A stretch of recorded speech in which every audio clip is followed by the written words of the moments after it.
تو میں پھر کیا کر سکتا ہوں؟ مطلب میں تو ایک آدمی جو نشانے پہ بیٹھا ہے تو وہ بیچارہ کچھ بولے تو مجرم، نہ بولے تو مجرم، مطلب نہیں بولتے تو دین کے مجرم، بول پڑے تو پھر ان لوگوں کے مجرم کہ ہماری بات سن نہیں رہے ہو، غلطیاں نکالتے ہو ہماری، یہ کرتے ہو۔ اب آیتیں قرآن کی غلط پڑھی جائیں اور پھر معارضے تک اتر آتے ہیں یہ لوگ۔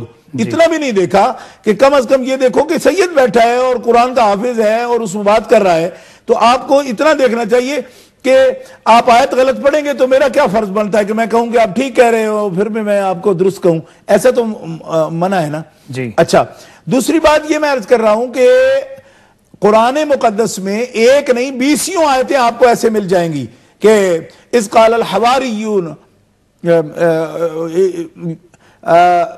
من انصاری اللہ قال الحواریون نحن انصار اللہ، جی کہ حضرت عیسیٰ علیہ السلام کا قول مبارک موجود ہے کہ اپنے حواریوں سے کہہ رہے تھے کون ہے جو میری مدد کرے گا اللہ کے کام میں؟ تو کہتے ہیں حواریین کہتے ہیں نحن انصار اللہ، ہم اللہ کے مددگار ہیں۔ یعنی رسول کی مدد کرنے سے اگر کوئی رسول بن جاتا ہے تو پھر خدا کی مدد کرنے سے تو بندہ خدا بن جانا چاہیے۔ دیکھو نا حواریین نے جواباً کیا جملہ کہا، وہ پوچھتے ہیں من انصاری اللہ، اللہ کی طرف یعنی اللہ کے کام میں میری مدد کون کرے گا؟ یہ عیسیٰ علیہ السلام کا مقولہ قرآن پاک میں موجود ہے، قول آپ کا۔ اچھا تو وہ کیا کہتے ہیں؟ نحن انصار اللہ قال الحواریون نحن انصار اللہ، ہم اللہ کے مددگار ہیں۔ کہنے کا مطلب اللہ کے دین کے مددگار ہیں یہ لوگ، لیکن لفظ یہ ہے نحن انصار اللہ۔ تو اگر مدد کرنے سے کوئی رسول بن جاتا ہے رسول کی، تو اللہ کی مدد کرنے والے تو اللہ بن جانے چاہیے۔ اللہ اکبر۔ تو خدا کے بندے مددگار تو خادم ہوتا ہے، ناصر ہر وقت فوق نہیں ہوتا، خادم ہوتا ہے، وہ نصرت کرتا ہے، جو تائید کر رہا ہے مدد کر رہا ہے ہر جگہ پہ۔ یہ بھی ضروری نہیں ہے کہ نصرت کرنے والا خادم ہی ہو، لیکن جہاں جو معنی آتا ہے اس کے مطابق ہوتا ہے۔ اگر انبیاء اب مدد کر رہے ہیں حضور کی، جس کا رب وعدہ لے رہا ہے لَتُؤْمِنُنَّ بِهِ وَلَتَنْصُرُنَّهُ، جیسا کہ انہوں نے غلط صلت آیت پڑھی، درمیان میں سے چھوڑے بھی جملے، لیکن اس میں کیا اللہ تعالیٰ وعدہ لے رہا ہے کہ تم مدد کرو گے۔ اس کا مطلب تو یہ نکلا کہ سارے نبی پھر نبی پاک جن کی وہ مدد نبی سارے کریں گے، اس آخری نبی سے وہ نبی افضل ہو گئے جو مدد کریں گے۔ اللہ اکبر۔ یہ کیا معنی نکل سکتا ہے اگر نصرت سے انہوں نے یہ معنی لے لیا؟ تو اب صحابہ جب حضور کی مدد کر رہے ہیں، جی اِلَّا تَنْصُرُوهُ فَقَدْ نَصَرَهُ اللَّهُ إِذْ أَخْرَجَهُ الَّذِينَ كَفَرُوا ثَانِيَ اثْنَيْنِ إِذْ هُمَا فِي الْغَارِ۔ اس میں اللہ تعالیٰ فرماتا ہے کہ ابو بکر نے جو ساتھ گئے ہیں غار میں دوسرے، وہ انہوں نے مدد کی ہے اللہ کی اور اللہ کے نبی کی۔ جی تو اب اس آیت سے ہم یہ ثابت کریں، وہ تو آیت اللہ کے قول سے کہہ رہے ہیں نا مدد والی بات، آیت سے نہیں کہی انہوں نے، یہ تو قرآن کی آیت ہے کہ انہوں نے مدد کی ہے۔ ٹھیک ہے، اب ان کو کس سے افضل پھر کہیں جی مدد بھی کریں جناب محمد رسول اللہ کی؟ تو اس طرح جعلی باتوں سے یہ بات نہیں ہوتی۔ اور اگر ایسا ہوتا تو میں ان کو تسلی دیتا ہوں، میں مولا علی شیر خدا کی نسل سے ہوں، میں امام موسیٰ کاظم کی اولاد ہوں، اور اگر ایسی آیتیں کھلی کھلی ہوتی تو مجھے یہ بات کہنے کی ضرورت کیا تھی؟ خدا کے بندے، میرے لیے تو سب سے بڑی خوشی کی بات تھی اگر ایسا ہوتا تو۔ کوئی ایسی بات ہوتی اور دلیل بنتی تو میں کیوں نہ اس کو بیان کرتا؟ میں جو بیٹھا ہوں خادم آپ کا، تو آپ کو الٹی سیدھی آیتیں پڑھنے کی اور غلط آیتیں پڑھنے کی ضرورت کیا ہے؟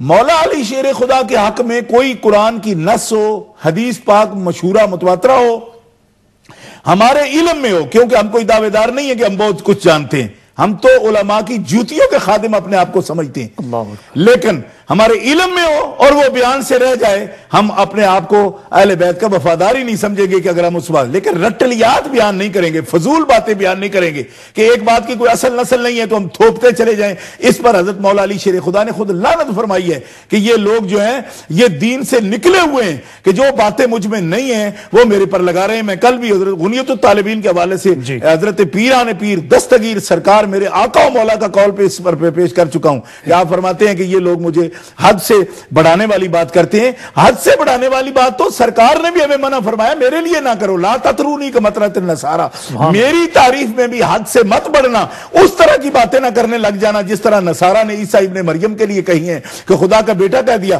میں محمد رسول اللہ ہوں، میری بھی شانیں وہی بیان کرنا جو میرے رب نے بیان کی ہیں، اور جس کے لیے محکم چیزیں تمہارے پاس آتی۔ امام بصیری رحمت اللہ علیہ نے بھی یہی فرمایا کہ ہم محکم کے بغیر کیوں بیان کریں؟ جب محکم میں مصطفیٰ کی شان ہے تو ہم ایسی روایتیں ڈھونڈ لائیں، اور ایک ایسے عقیدے کی بنیاد کہ آیت اللہ کہہ رہے ہیں جی ہم مددگار، بھائی مارو کہتے ہیں، اردو میں کہتے ہیں مارو گھٹنا پھوٹے آنکھ۔ بھائی میرا مطلب یہ ہے کہ بندہ خدا یہ کہاں کی بات اور کہاں جا کے لے جا دی مدد کی. مدد تو خادم کرتے ہیں, مدد صحابہ سب کرنے والے ہیں, نصرت کرنے والے ہیں, سب صحابہ نے نصرت کی, سب اہل بیت نے نصرت کی. تو سارے نصرت کرنے والے, قرآن مقدس جن کی نصرت مان رہا ہے, تو وہ اگر مدد کرنے والوں کی وجہ سے وہ نبی بن گئے ہیں تو پھر تو خدا بن جانا چاہیے جن حواریین نے حضرت کہا ہے سیدھا سیدھا. بلکہ اس آیت میں بھی اللہ تعالیٰ یہ فرما رہا ہے مدد حضور کی ہو رہی ہے. اللہ فرماتا ہے میری ہے, تنصروا فقد نصر اللہ. سبحان اللہ. کہ جو اللہ کی مدد کرتے ہیں اللہ ان کی مدد کرتا ہے. یہاں بھی لفظ یہی ہے. حضرت ابو بکر صدیق نے جو خدمت حضور کی ہے اللہ کہتا ہے وہ مدد ہماری کی ہے. وہاں انبیاء کو کہہ رہا ہے کہ مدد کرو گے ضرور. تو وہ مدد کرنے والے انبیاء کیا جن کی مدد کر رہے ہیں ان سے افضل ہو گئے؟ وہ تو خادمانہ کام ہے, خادمانہ کام ہے. تو مولا پاک کو کون ناصر نہیں مانتا؟ جی سبحان اللہ, سبحان اللہ. کون نہیں مانتا کہ آپ مدد نہیں, آپ مشکل کشا ہیں, آپ شیر خدا ہیں.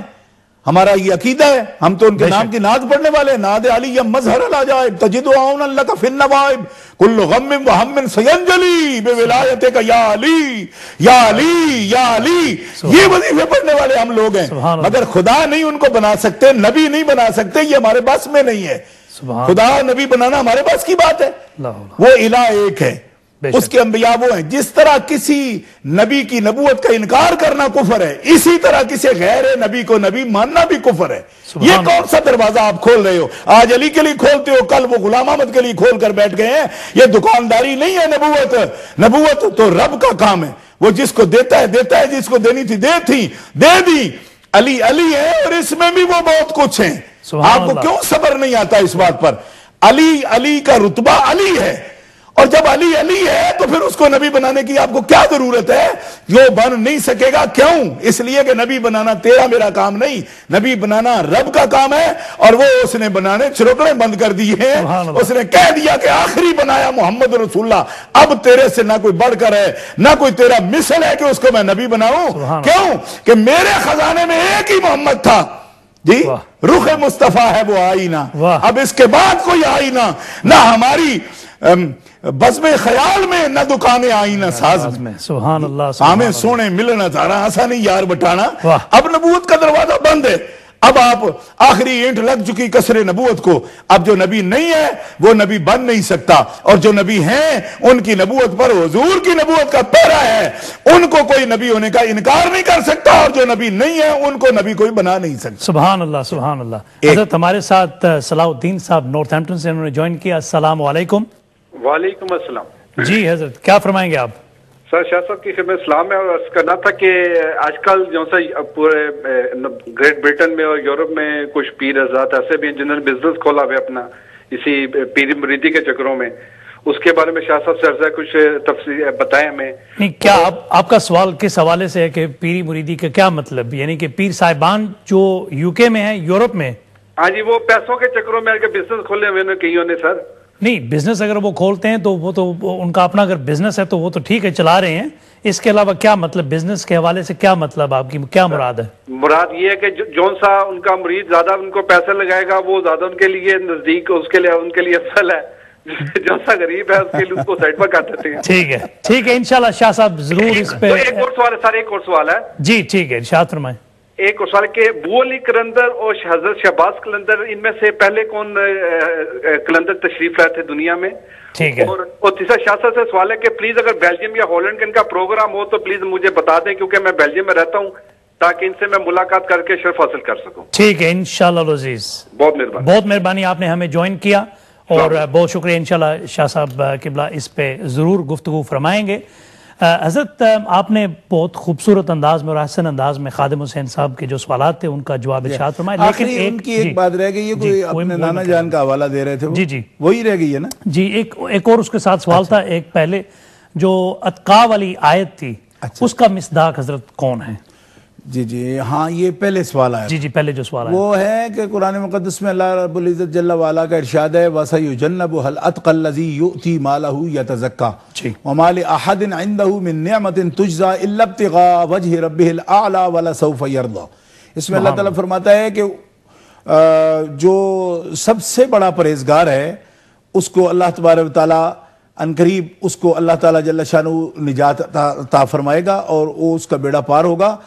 وہ ہے کون تو جو اپنا مال جو ہے ستھرا اللہ کی راہ میں اس کی رضا کے لیے مال اپنا خرچ کرتا ہے، مال احد عندہ من نعمت تجزا، کسی کا اس پر احسان نہیں کہ جس کے بدلے میں وہ اپنا مال خرچ کرتا ہے، بلکہ وہ خدا کی رضا کے لیے کرتا ہے، الا ابتغاء وجہ رب الاعلی، وہ اپنے رب اعلیٰ کی رضا کے لیے وہ مال اپنا خرچ کر رہا ہے، وَلَسَوْفَ يَرْضَىٰ، اور وہ اس کو اللہ تبارک و تعالیٰ جل شانہ یقیناً راضی فرمائے گا، اس کا یہ مقام اور مرتبہ ہے۔ سبحان اللہ۔ اچھا، اب یہ ہے کہ یہ خاص آیت کریمہ جو ہے جب حضرت ابوبکر صدیق نے اپنے چوگنی قیمت پر امیہ سے خرید کر حضرت بلال کو آزاد کیا تو لوگوں نے تان کیا کہ اتنی بڑی قیمت پر ایک حبشی غلام کاڑا انہوں نے خریدا اور اس کو پھر آزاد بھی کر دیا، تو یہ یقیناً اس کا کوئی احسان ہوگا چھپا ہوا ان پر، جس کے بدلے میں انہوں نے اتنی زیادہ قیمت دی اور اتنا جوش دکھایا۔ تو رب تبارک و تعالیٰ نے اپنے محبوب پر یہ آیت نازل فرما کے تو شان بیان کی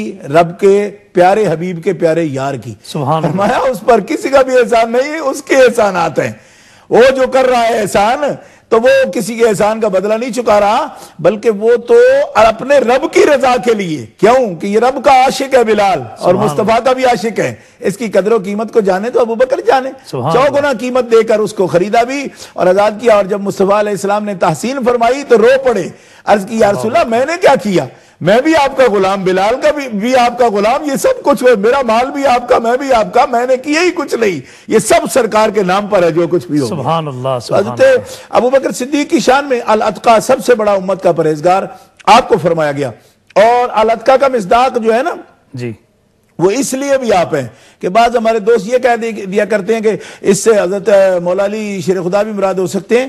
حضرت مولا علی شیر خدا اس لیے اس سے مراد نہیں ہے کہ مولا علی شیر خدا جو ہے نا وہ ان پر احسانات ہیں حضور کے، کیونکہ نبی پاک علیہ السلام نے اپنی بیٹی پیاری ان کے نکاح میں دی ہے، یہ احسان ہوتا ہے نا کسی کا بدلہ نہ لینا اور بیٹی دینا، سبحان اللہ، احسان ہے کہ کوئی نہیں؟ بے شک ہے نا، بے شک۔